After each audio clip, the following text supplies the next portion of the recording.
We are the Church of the Larger Fellowship, the Unitarian Universalist congregation with no geographical boundaries. We believe in cultivating curiosity and transformation that is rooted in profound love. For over 85 years, the ministries of the Church of the Larger Fellowship have circled the globe and crossed the walls of prisons. We are a spiritual lifeline for our over 2,000 members in prison, who are also connected to individual Unitarian Universalists through our letter-writing ministry. In our online community, we offer weekly worship, classes, and groups. Our monthly magazine, Quest, supports the spiritual lives of thousands around the globe. We know better than anyone how deep and meaningful connections can be formed even from a distance. We are proud to be a leader in this faith movement, and we invite you to get involved in our ministry. We strive to be a place where anyone from anywhere can find spiritual refuge anytime they need it. Welcome to the Church of the Larger Fellowship. We are so excited to bring you an all-new episode of the Voices of Unitarian Universalism, known affectionately as The View. The View is a weekly Unitarian Universalist talk show discussing important faith-based topics from an anti-racist, anti-oppressive, and multicultural perspective. Since 2013, we have gathered every Thursday from September to June to welcome guests from around the world. Our guests are writers, scholars, activists, and religious thought leaders who are shaping Unitarian Universalism and society for the 21st century and beyond. We hope that today's show inspires you. We hope it builds your faith and gives you perspective to see the power of Unitarian Universalism at work in your life. Welcome to The View.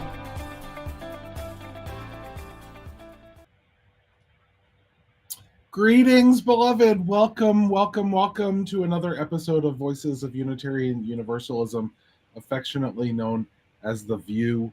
I'm the Reverend Dr. Michael Tino, one half of the lead ministry team here at the Church of the Larger Fellowship, this Unitarian Universalist congregation without borders or walls that brings you this weekly talk show most weeks for the last 13 years. And this is our last show for 2025.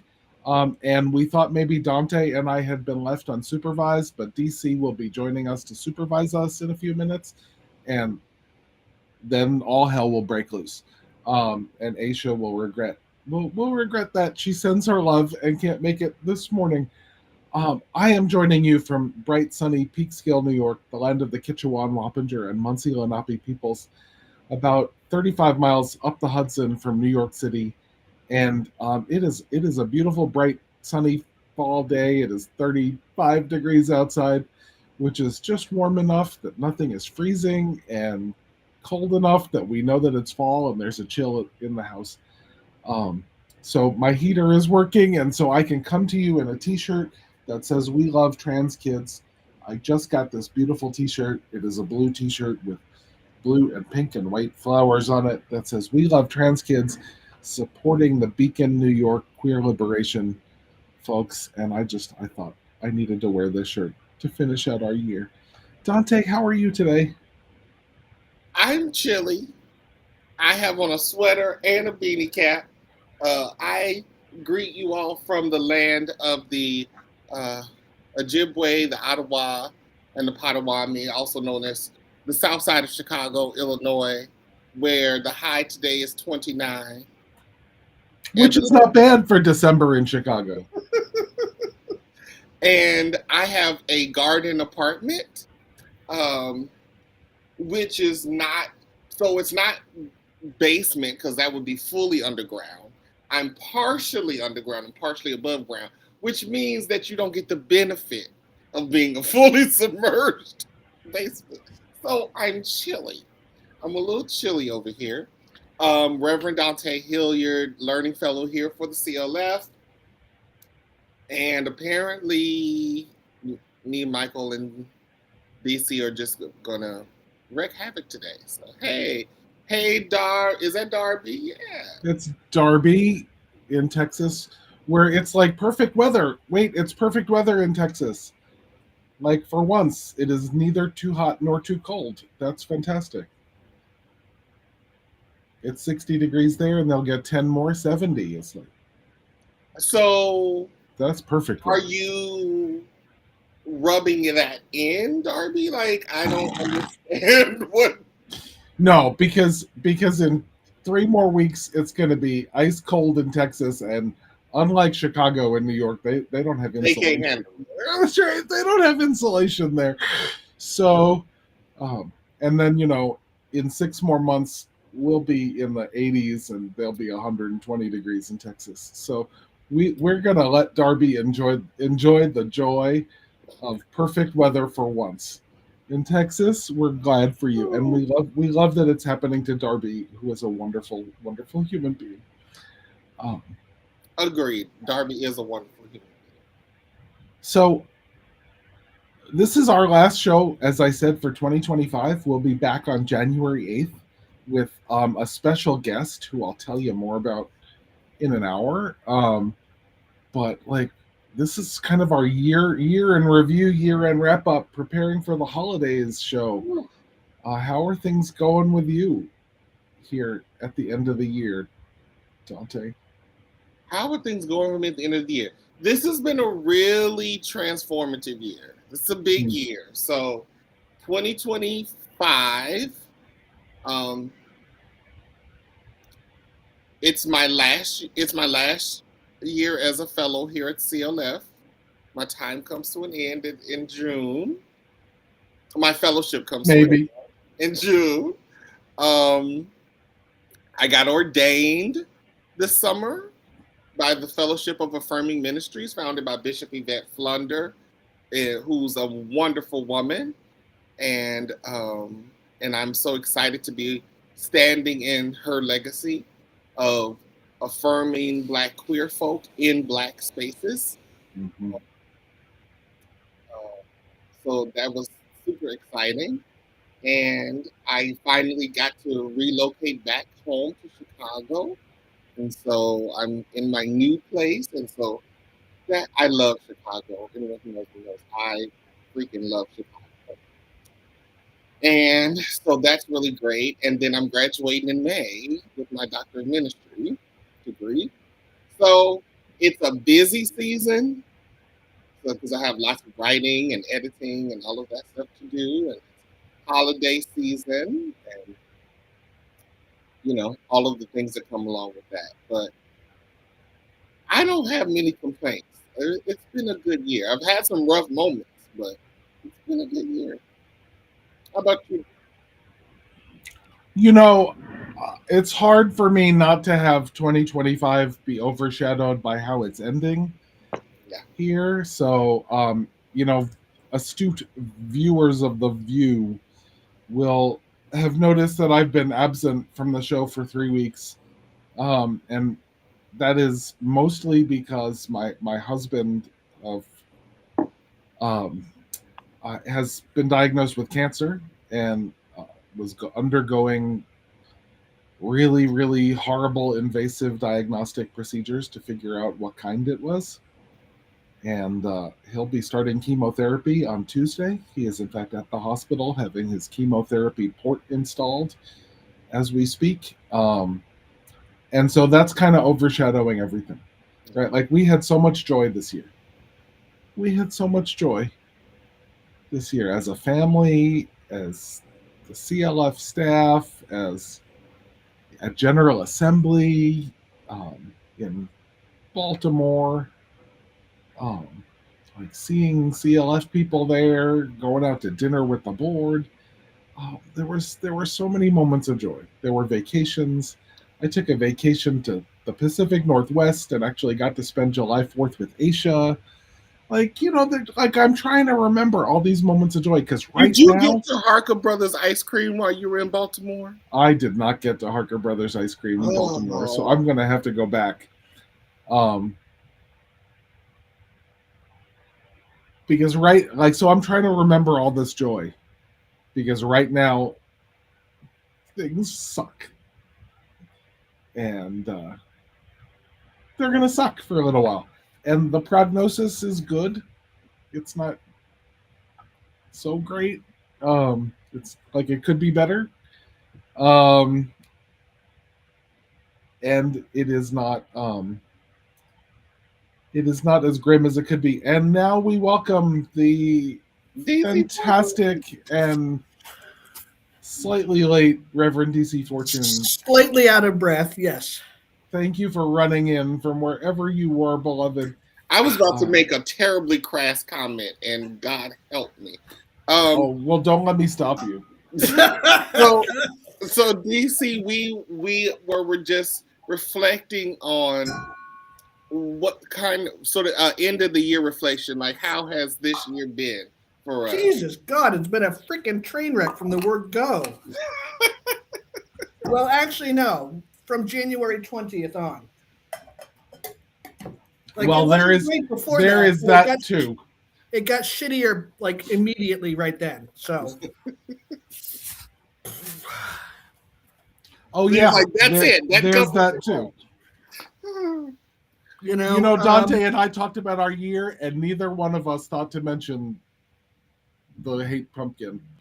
Like, yep. There's that too. There is that. Yeah. I mean, there is a reason I bought a new "We Love Our Trans Kids" shirt. Oh, that's awesome! I'm wearing my CLF abolition shirt. My abolition shirt today. Yes. And you started a new pastorate too this year, though, right? Well, yes, I did. That's really cool. I'm back home in Maine, and it has snowed three times already. I was up at 6:00 this morning to snow blow the driveway because that's my life now. But you know what? We don't have alligators. I got a note from one of our colleagues in Florida, Amy Petrie Shaw, about this 10-foot alligator that was like on somebody's lawn. You know, just chilling, like, hey. Yeah, and like they had to like call the alligator wranglers to come collect the thing, and you know, which knowing so the air hurts my face, but we don't have that shit. Yeah. But knowing Amy, the alligators were in their backyard because they wanted to feast on the horde of raccoons. Yeah, right. The horde of raccoons that Amy was feeding. Yeah. No, actually, this was like on the way to work. Oh, okay. So not in Amy's backyard. Not in Amy's backyard, no. That's good. We like Amy too much to have a 10-foot crocodile. Alligator. Different. The nose is different. I know they're different, but they chomp you just the same. They do. They do. Is it alligators or freshwater and crocodiles are not, or is it the other way around? Crocodiles are anadromous, which means they can do salt or fresh. Okay. And the only reason I know that is because I fish. And there are trout in Maine that are anadromous, like salmon are anadromous, where they spend part of the year in the ocean and then part of the year in the freshwater. Okay. Which makes trout, when you catch them and you fillet them, they're a little pink. They're halfway between regular whitefish and the salmon color. Mm-hmm. Mm. Well, they're kind of the same kind of branch of the fish family, right? Right. They're both salmonids, which is one of the family of the. Do you see bringing the science lesson today? It's fish, man. It's fish. Yeah, I will tell people I am not a high femme. Yes, I'm a gay man. I have feminine energy. I have made peace with that energy. I've learned to embrace and love that energy. I'm not a high femme, but there's some things that when I look back on, I was like, I don't know what was missing. Because when they sent me to camp and we did our fishing, and I was like, well, what are we supposed to do with these worms? They're like, well, you have to spear them. I said, oh, no. I'm... What? No. I'm not going to have worm guts on my hands. So I never caught anything because I would only just wrap the worm on the hook. Because there was no way. Right, trying to tie him in a knot around the hook. Hold worms, spear them, and have worm guts on my hands. That just yeah. So somebody should have a clue about a few things in much earlier points of my life. And I wanted to fish from the time I was like 4 years old. Like I knew that was a thing I wanted to do. Like that just looked so cool, and I didn't mind about the worm guts. But yeah. Yeah. I have some prissy-ish moments around certain things, and worm guts were beyond. I had a stepfather. He was a auto mechanic, and he felt that I probably needed to toughen up, be a little more manly. Right. So he would bring me into the shop and hand me that 3/8 wrench or da, da, da. And of course, I'm in there going like just with my pinky. Like I'm like, these things are dirty. Like I don't wallow in dirt. I don't wallow in grease and grime. And I was unashamed that I didn't do it. Like even as a child, I was like, I don't like. No, this is you can do it, but I don't. Well, we are glad that you were unashamed because you shouldn't have been ashamed. Right. To be all of who you were. Right. And I have brought kids fishing. So many kids. There was a program in Maine. I don't know if it's still going on. It's called Hoffnod, Hooked on Fishing, Not on Drugs. Wow,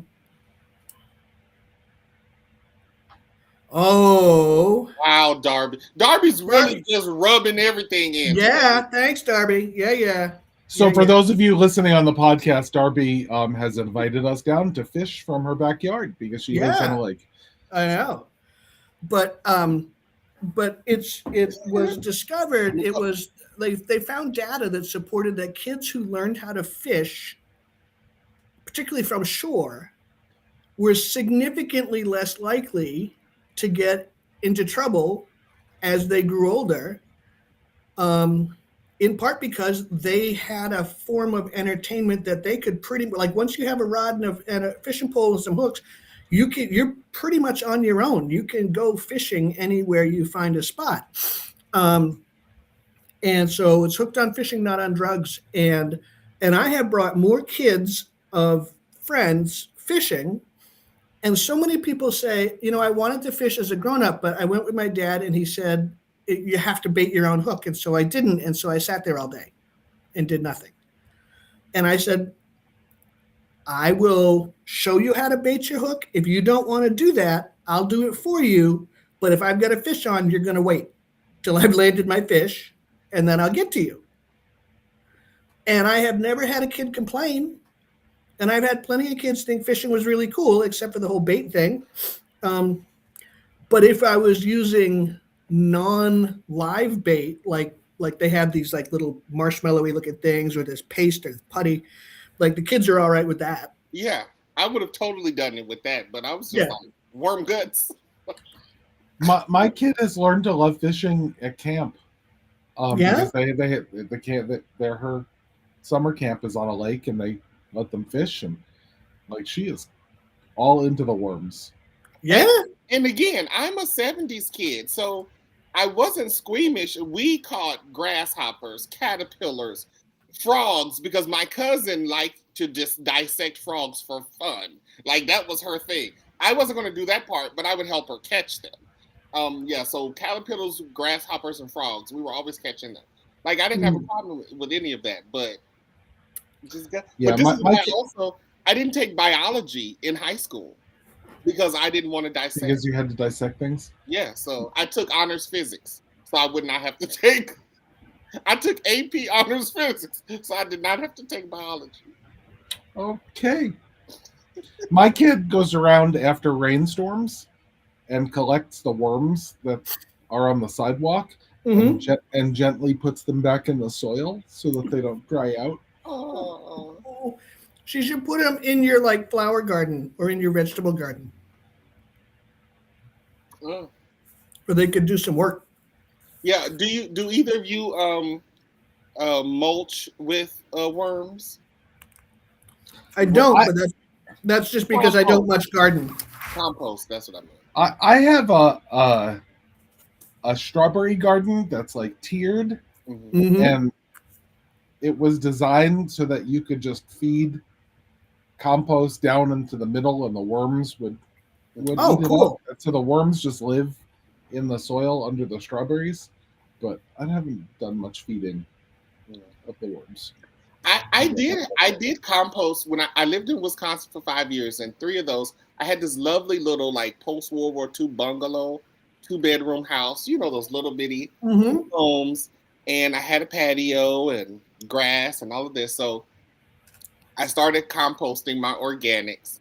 So I never added the worms part. I thought about it, but and I didn't have a garden, so whenever my compost was ready, I would just we had wildflowers that grew around the home, so I Hmm. would just sprinkle it in the back around the. Mm. But my kid will bring the worms to the vegetable garden because she knows that they're good for the soil that the vegetables grow in. Mm-hmm. But usually she just puts them in the nearest lawn or Soil. whatever, Like or dirt soil, place. Yeah. Yeah. That's cool. because she Good for knows her. that if they sit on the sidewalk, they're going to dry out and die. Mm. Or get squished or eaten. Well, she'd be okay if they got eaten. She has no problem with the circle of life, Right? right? Circle of life, man. Bird eats the worm. Everybody's somebody's lunch. Bird eats the worm. That's not a problem. But worm dries up and dies, makes her sad. Yeah. Well, it's not being. It's a waste. Right. Yeah, I get that. So what was I missing before I came scrambling in? I left home this morning because I got up and I did the whole snow blowing thing, Mm-hmm. and it completely threw my morning routine. And so I left the house without my phones. Oh no. And so after I had a meeting at 10 o'clock, and we wrapped up at around 11:30, 11:35, and I said I got just enough time to run home and get my phones. But then everybody wanted to talk to me on my way out the door, and so that's why I'm late. So what were you all talking about? We were just kind of checking in and Yeah, talking we about just did our sort of year reflection, and Michael was finishing as you came in. So I was saying that it's hard to remember the actual nice parts of this year because this year is ending on a like giant pile of steaming shit. So Well, I moved home. I moved home to Maine. yay. That's So you pretty moved awesome. home to Maine and Dante moved home to Chicago. So Yeah. both of y'all are home. Right. Like I understand the food. I know where the fish are. Right. I understand the accents. I understand the cadence. I understand the pace of life here. Yeah, and it gets cold, and we don't have alligators. Right? Like we don't have earthquakes. We don't have alligators. We don't have tarantulas. I'll take snow. Sure. No earthquakes, no alligators, no tarantulas. Every now and then we have an earthquake here in New York. We had some here a while back, but because the entire state is the underpinnings of the North American continent is just granite. Mm-hmm. Like we'll have an earthquake, but it doesn't go anywhere. It just goes bang, and a couple of rocks split apart. But it's not like whole cities shake and buildings fall down because we just don't have the dirt structure to make that happen. Well, and most people don't know one of the biggest fault lines in the United States runs through the Midwest and straight through Illinois. The New Madrid.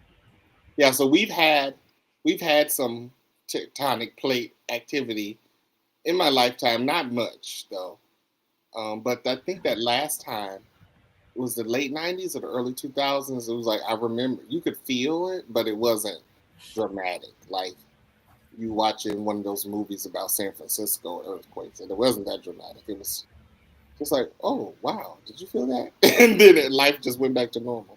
Yeah, we had an earthquake here a couple months ago, and I thought that a truck was going down the street because it was like a little rumbling. But then I'm like, that truck is taking a fucking long time to get down the street. 12:25, Michael. Yes. And I'm like, something is wrong. That truck is the truck would have been, but this was like 4 or 5 seconds worth.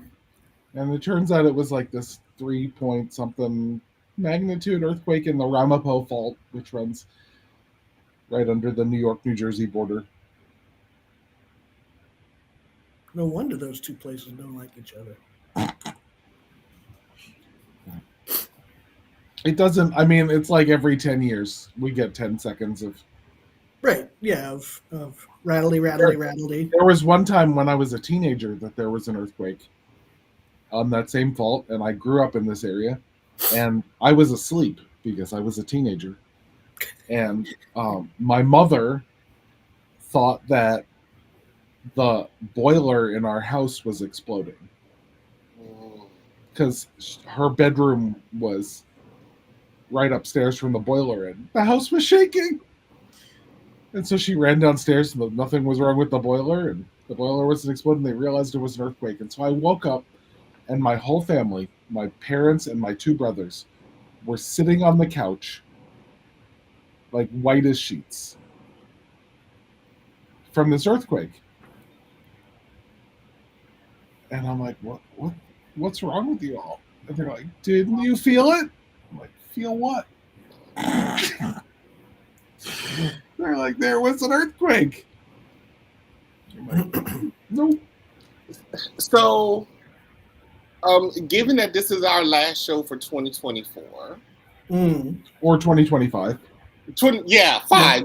Thank you. That might be the better number to use. I didn't even notice. I really just went back in time. Like, I don't want to do 2025 again.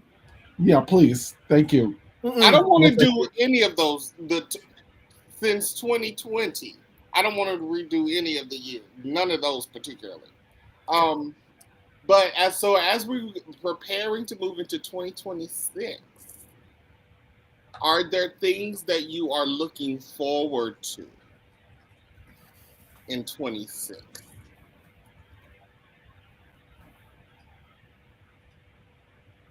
I know that could be a tricky question. On the personal level, I'm looking forward to watching spring come again here. It's been a really long time since I've seen all 4 seasons at home. And you moved back this summer, right? So yeah, I moved back. I got here in July, and it was, it was high tourist season. Everybody hated everything. It was hot. It was muggy. But good fishing. But probably good fishing. No, it was because it was too hot. It was already past the best of the fishing. The best of the fishing is in May, in June. Gotcha. Okay, so you got when the black flies are out. So you'll get that season this spring. I will, and I'll get mud season in March, which is its own thing.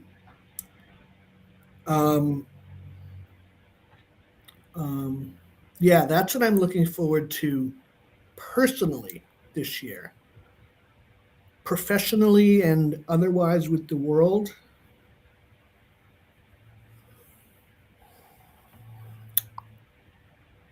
It's going to be a year of building relationships. I'm here in this new ministry, so it's going to be building relationships in my community here, but also building relationships like in my community, in my neighborhood. Yeah. Right. And getting to know who's who in this state that has changed a lot since the last time I was here.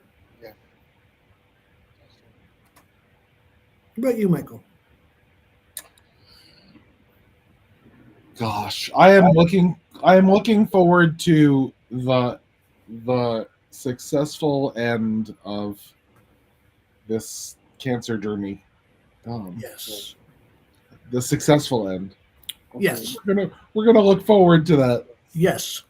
because if it's anything but the successful end, I'm not looking forward to it. And like to reclaiming some joy Hmm. and remembering what it is. And Nicole says she grew up in Hawaii, where there's mango season, avocado season, or lychee season. Probably banana season too, right? Love it. You know, What are you looking forward to, Dante? well, I just want to say I love Hawaii and Puerto Rico. I love island life, like theoretically. I just too spiritually afraid of the water spirits to live on land. I have such Really? healthy respect for water Mm. that the idea of being on a small piece of land surrounded like that just terrifies me. Like a Really? hurricane, tornadoes don't scare me. Winter storm, but tsunami, um, what do we call it? I'm losing Hurricane, typhoon. hurricane, typhoon, all that. I'm terrified. Really? Terrified of them.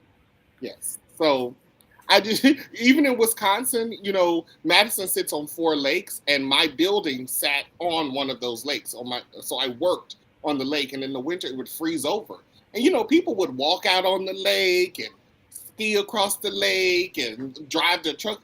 And I'm just thinking, this is so disrespectful. Why do you disrespect the water spirits like that? Because the water might just decide they don't want you on it, and then you're dead. Like you, I don't like. I just don't tempt fate like that. So, looking forward, 26. So, like DC, 26 is going to be a lot of relationship building because I am back home. I haven't lived in Chicago since 2009. So I've been gone a really long time. And so I have to build like my social life again. And that's, you know, I'm an introvert. Most people don't believe that about me. Really? I'm really I would not have guessed. I'm a deep introvert. I need a lot of alone time. But I need options because when I don't want it, I don't want it, right? But I really need it a lot. And so but it is work so most of my friends are extroverts. So, and I guess that's kind of a way that I make sure that I get pulled out of my bubble into things sometimes, because my momentum is to stay inside. I don't be out in these streets like that. But my friends will be like, we're going to this thing, and then I'll just, go along. So I think a lot of sort of rebuilding my life in Chicago. I graduate, from Meadville Lombard with the Doctor of Ministry in May. So looking forward to that. I have no idea what my life in the universe has in store for me after graduation, but hey, I'm just trusting the mystery of the universe. I'm leaning into the darkness, the unknown, the mystery. What else about 26? 26 is a big milestone year for me. It is the 20th anniversary of my HIV diagnosis in Chicago. Okay. So I was like, wow, I managed to move back just in time for my 20th How's that feel? anniversary. That's from here. It seems like it would be a big thing, a big feeling. It's really surreal right now, right? Because again, as a person born in the 70s, the idea that I'm having a 20-year anniversary, right? That's what? Mm-hmm. Because we didn't even have any idea that we could make it that long. Right. Yeah. The technology, the medicines have been a game changer. The cocktail medicines, the one-a-day pills have been a game changer for us. So yeah, I'm sure I'll be doing a lot of reflecting around that. I'm not sure what it all means yet, but it's happening. So that's going to be a big thing. Uh, and I guess I have a lot of unknowns. I'm not a person that likes surprises and mystery. Like I don't. I'm a control freak. I don't. And you're in ministry. Why now? But see, ministry is not a surprise because we know what people are. They might do something, but it's not like when that member does that thing, you're not surprised that that member did it. Like usually, you know who they are, right? Like, so there are patterns, right? Right. So, Okay. But because there's so many unknowns, like yes, I'm ordained now. Yes, I'll have my D-men now. And since when I left my profession in 22, I left with no plan. Like I had no idea what would be next. What did you do before? Oh, I actually was doing racial justice work for SEIU, the International Union. So Okay. I've been doing racial justice, social justice work in the nonprofit sector, I guess at that point for almost 15 years. And then before that, I did it in higher ed. Okay. So yeah, I left. I didn't know what was next. I had no clue that in a couple years I'd be ordained. I'd be graduating with this D-Min. And so people keep saying, what are you going to do next? What's after this? And I'm like, I don't know. Mm-hmm. I just did what I felt I'm just doing what I believe I'm supposed to do right now. And we'll see what the universe has to say.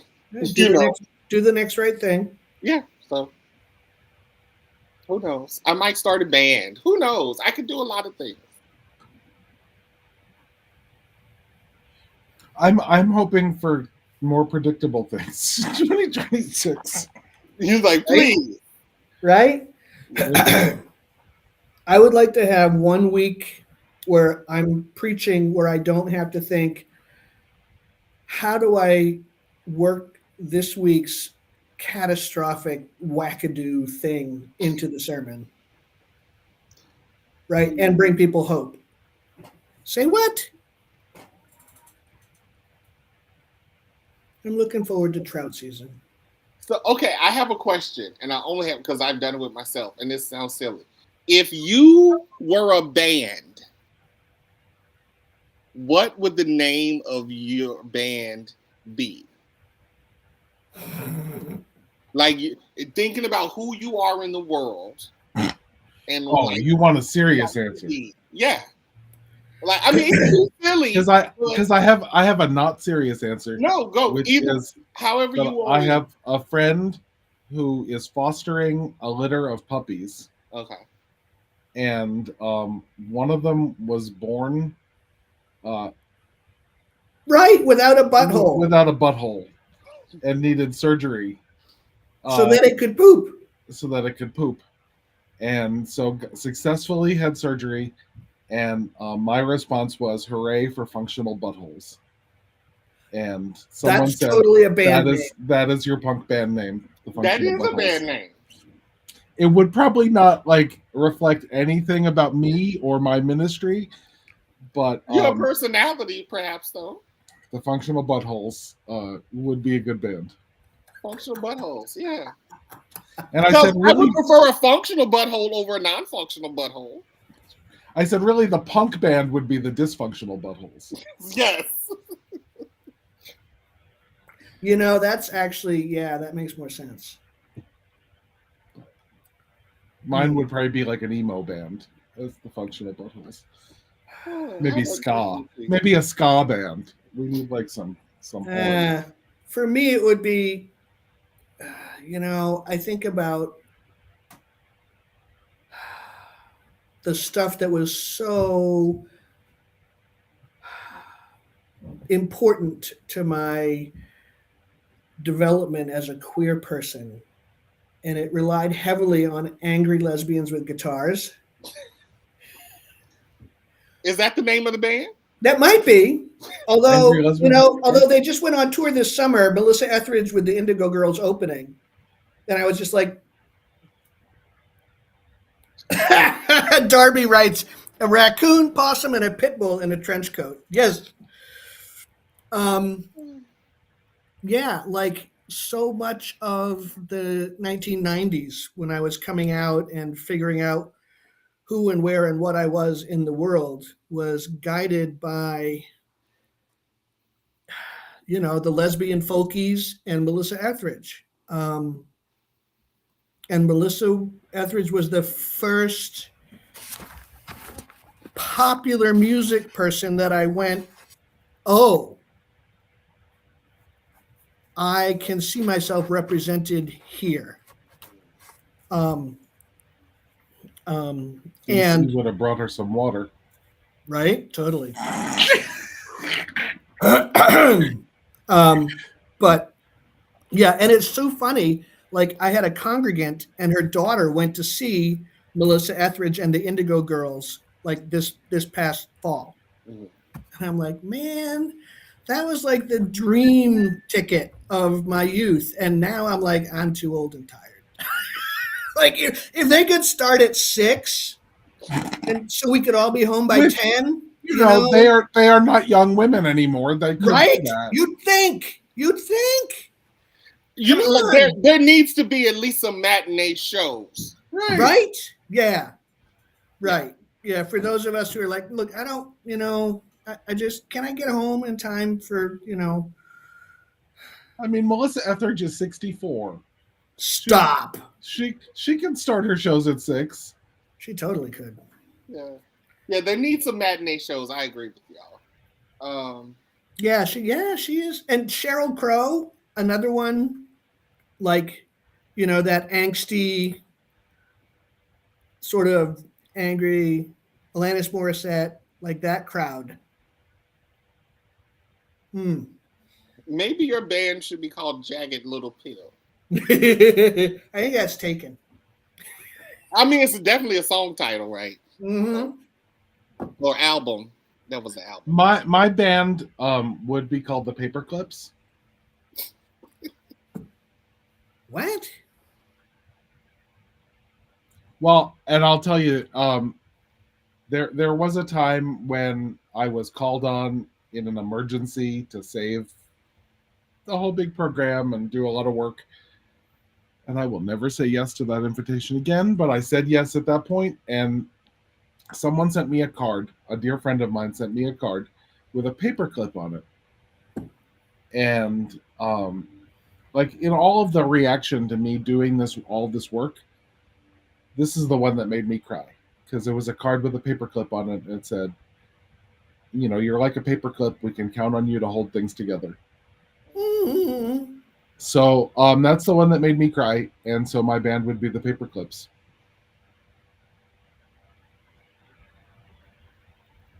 Interesting. There you go. So my band it's actually, I've written about this because I was communing on my back porch when I still was in Baltimore. That was my spot to contemplate with the universe. Mm-hmm. And you know how you can be in it was, I mean, I wasn't trying to be deep or serious. I just asked myself randomly, like, if you were a band, like what would your band be? And so I decided the name of my band would be Maroon Worship and Radical Vulnerability. And I'm Maroon Worship, and the band would be Radical Vulnerability. I'm trying to think of what the T-shirt would look like. It'd be black. And so I actually wrote a grant. I didn't get it, though, to do this public worship experience with my band. Like I would put together my band and do this sort of experiment in what this weird understanding of what worship can be and look like from my sort of humanist perspective in public space, right? But we didn't get the money. But who knows? I might try again.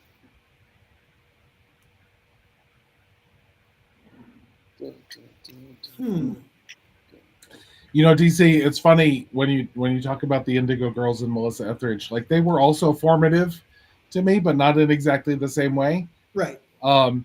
And the musical act that I went, oh, I guess I can come out now, was Erasure. Not Romanowski and Phillips? No. No, no, Erasure. Okay.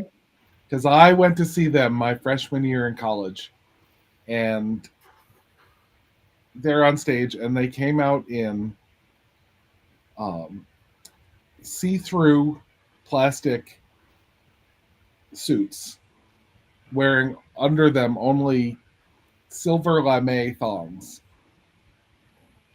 and saying, "When I was just a little girl, I asked my mother what would I be, and she said, gay sarah sarah." And I was standing there like 8 feet from the stage, and I went, "Oh, I guess I can come out now." Like, they gave me permission, because like nothing I do will ever be that flaming, and that's Yeah. good. Like, I aspire to it. I aspire to that, but you will never Right. see me in see through. We're gonna get you we're gonna get you at least a lame robe though. I could wear a silver lame robe. Yes, I could do that. you can pull it off. Mm-hmm. With now, do you need the shoes to be silver lame also? Oh, look, they got the shoes. I know the What's shoes this? are the thing right now. So Well, I have new shoes. would you They're match? pink No. I have would pink you velvet. Would you want your shoes to be silver too? No, the pink velvet would go with the silver with lame. something different. The pink velvet would totally go with the silver lame. Where are What my else Yeah. you got? shoes? I mean, silver is Where are my blue technically, I shoes guess, a neutral to me. Everything can go with it. I have Side of Love yellow. Jesus God. Is that not worthy now yellow, or is it side with, or are they the same yellow? Well, they're the same yellow, pretty much. I have new ones that are purple.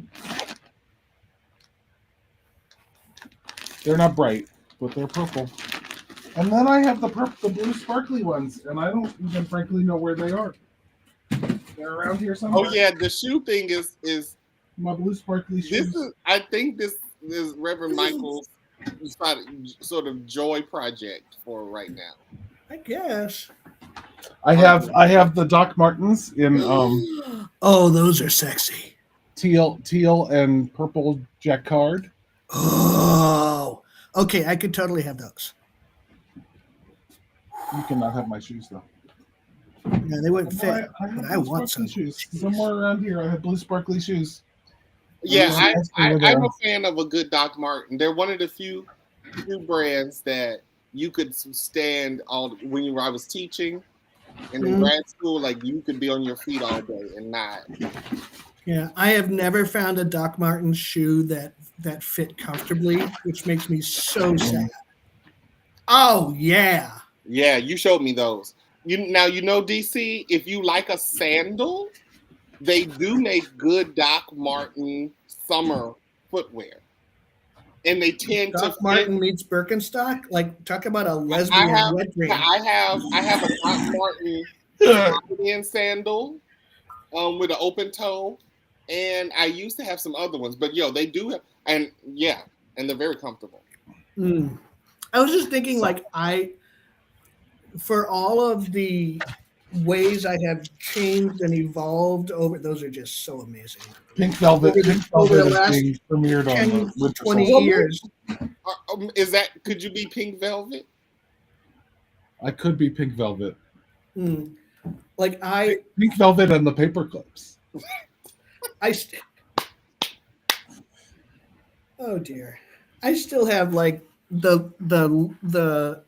lesbian aesthetic, which fits right in Maine because it's a genderless aesthetic in Maine. Oh, that was so gendered. That was so stereotypical. What? I didn't hear. I was like, do you drive a Subaru? Maybe. And then I was apologizing for that. I actually do. But it was given to me by my aunt. Did y'all know? In Maine, flannel and Subarus are genderless. Okay. But did y'all know that apparently Subaru is associated with lesbian culture? Like that was an intentional choice by Subaru to. It was an intentional choice by Subaru? that they made choices to advertise to the lesbian community, and they got where else are we gonna put the kayaks? Yeah, like they were looking for a niche. Apparently, they found it. Yeah. Lesbians and people from Vermont. I have a friend who lives in Vermont, and she's like, "Yeah, welcome to Vermont. Here's your Subaru." Sort of like, "Welcome to Texas. Here's your Suburban." Interesting. The Midwest, we love a Prius. We love a Prius in the Midwest, which is crazy, being right there with Detroit and all of the stuff coming out of there. Prius. Oh, you will see a Prius everywhere. Well, because you're stuck. Because anywhere you go in Chicago, you're stopped in traffic for so long. You need the hybrid engine to get 50 miles into the gallon. I call it like driving a hybrid is like riding a magic carpet. It's like it doesn't make sound. You're just moving, right? It doesn't like, and you're just like, wow, just kind of floating through. The good thing at Prius is because they're so. I don't like driving mine in the winter in the Midwest, just because they're so small, they're so light, and they have a safety feature where if you hit a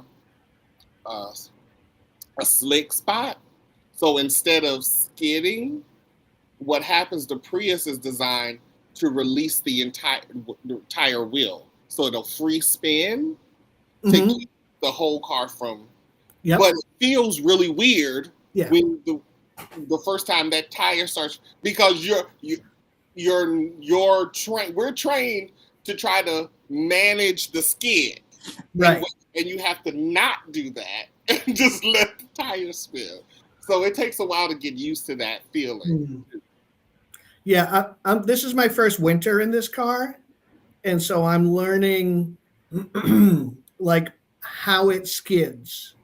How it slides, how it breaks. And it was like snow, slush, freezing rain, crap falling out of the sky last night. And it was just like, okay, like tap the brakes and see what happens. And fortunately, it was like one of those nights when everybody just did 25 going home. So does it have 4-wheel drive? All-wheel drive. All-wheel drive, okay. All-wheel drive. Yeah. I remember. Are they really different or the same? 4-wheel drive, all-wheel drive. Is it really different? Yes. Oh, I didn't know that. See? Yes. Well, you should have paid more attention in the auto garage. Right? Or at the least the physics. The physics should have taught you that. I have no idea what the difference is. But I'm such a is about to explain it to us. My project, because I was in choir, my project was about the physics of developing your vocal range. Like that's so let's be really clear. There was never any question with your growing up, was there? No. It shouldn't have been for nobody. I love church, I love God, I love my mama, and I loved being smart and being in choir. These were my things. Yeah. I remember when Subaru only used to make standard transmissions. And now it just feels weird to be like, I'm that old school, right? The Subaru should be 5-speed. What? Somebody's alarm clock just went off. Yeah. That'd be Michael. Oh, he left us. They left us unsupervised, Dante. What shall we do? That is never a good sign. I don't know. We got 6 minutes. We got 6 minutes for mischief. I gotta give you a shout out, DC. Yeah. Thank you. I got my gift. Isn't that amazing? Yes, I got it I was like, oh, DC sent it to me. Black AF History. Oh man, yeah, that is an amazing book. It's one of those. It's one of those books that I can read like one segment, like one little chapter, one little story, and then I have to take a breath and let my brain absorb this new thing. Like when I read The New Jim Crow by Michelle Alexander, I would read a chapter of that and then fling it across the room, right? but that because it made me so angry. But this one doesn't make me angry. It just sort of hurts my brain to stretch in that many new directions at once.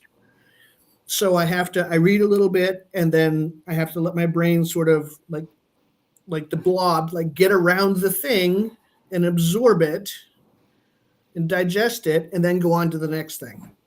But yeah, it's an amazing book. Everything okay, Michael? Everything is fine. That was the hospital calling saying that my husband's successfully out of the procedure, and he's having a chemotherapy port implanted today, and I need to pick him up in an hour. So it's not a chemotherapy. Like the do-it-yourselfer in me and the chaos goblin in me just conspired for something really, really wrong. Like, what, you want to do your own port? Like, you want Like, what could we put in there to be amusing?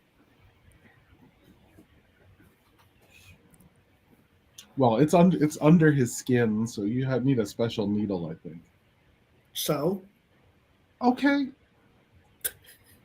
you all right, Dante? I'm fine.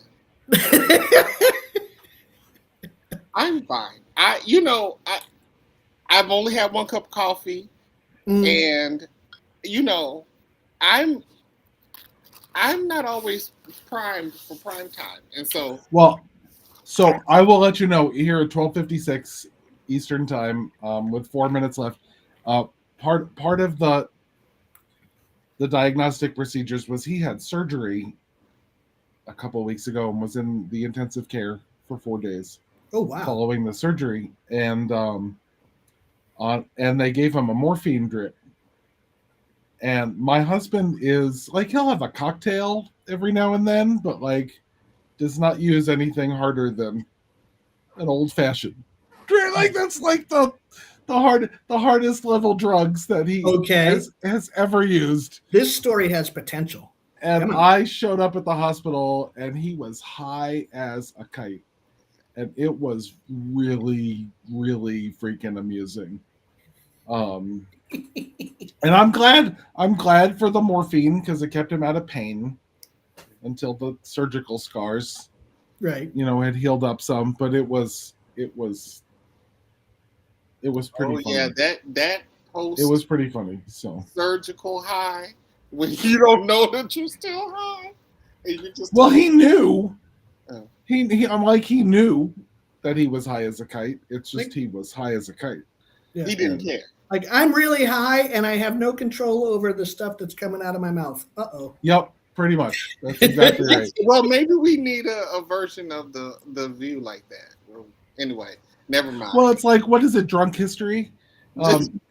So, and DC, you can skip that week because we don't want you to like put your sobriety at risk. No, but appreciate that. Or you can just monitor us, which you can supervise. No, but what, like drunk history? That's a thing. That's like a podcast or something where they drink. Yeah. So funny. Could we do it with like mushrooms? Like, I don't know. Like, I don't see why not.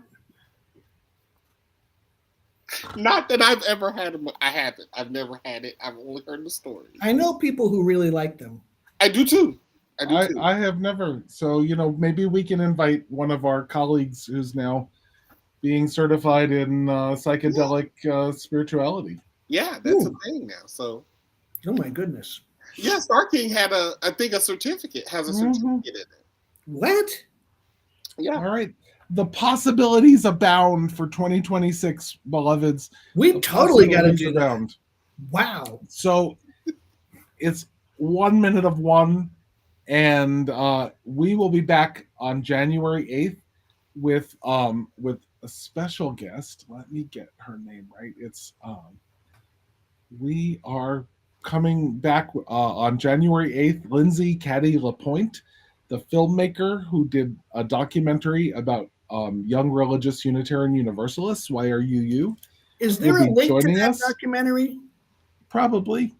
Let's share that because I haven't seen it. I've heard people talking about it, but I have not seen it. and I would like to. It's yruu.org. Not the letters, spelled out Y, WHYAREYOUYOU.org. So that we will be back on the 8th to talk about the history of youth ministry, and we will be doing that completely sober because that is appropriate. That would be appropriate. But having a drunken UU theology combo, that I am not opposed to that. At some like it would be a lot for noon, but We can totally film a special event at GA. We could film it. Like drunken UU history or drunken theology. Okay, the possibilities abound, beloveds. All right. It's been good to be with you. Blessings for the new year. Have a safe and happy new year. blessings, blessings, blessings. All right. And get everything you need while we're still in the dark. And to everyone out there in Viewland, we love you. We'll see you in the new year. All right. Happy New Year. Happy New Year. Thank you for joining us. Special thanks to everyone who gives generously to this ministry. It is because of you that this ministry is possible. Visit clfuu.org/give to make a contribution. We hope you will join us next week for another episode of the Voices of Unitarian Universalism.